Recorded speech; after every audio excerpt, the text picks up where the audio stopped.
আসসালামু আলাইকুম, কেমন আছেন সবাই? আজকে আপনাদের সাথে শেয়ার করব আমাদের নবী করিম সাল্লাল্লাহু আলাইহি ওয়াসাল্লামের জীবন কাহিনী।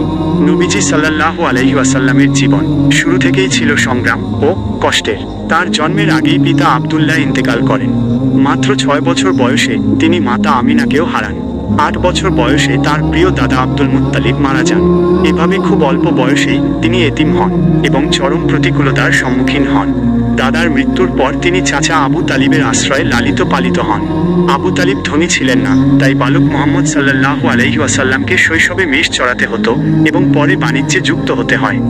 শৈশবেই তার সুন্দর ব্যবহার এবং সত্যবাদিতার জন্য মক্কার মানুষজন আল আমিন উপাধি দিয়েছিল।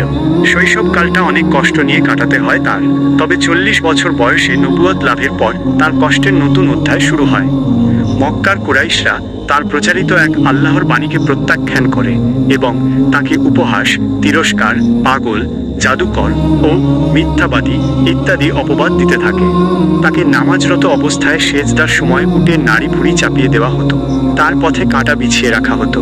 কুরাইশদের অত্যাচার এতটাই বেড়ে যায় যে তিনি মক্কা ছেড়ে তাইফে যান ইসলামের দাওয়াত দিতে। সেখানেও তিনি চরমভাবে প্রত্যাখ্যাত হন এবং তাকে পাথর মেরে রক্তাক্ত করা হয়।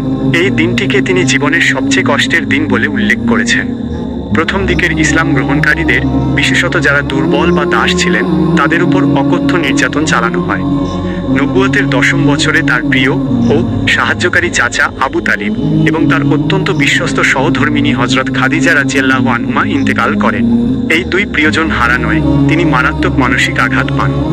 মক্কার লোকেরা তাকে হত্যার ষড়যন্ত্র করলে তিনি মক্কা থেকে মদিনায় হিজরত করেন। আজকের মতো এই পর্যন্তই। নবুয়তকালীন এবং নবুয়তের পরবর্তী সময়ের সমস্ত ঘটনাবলী সম্পর্কে বলবো পরবর্তী ভিডিওতে।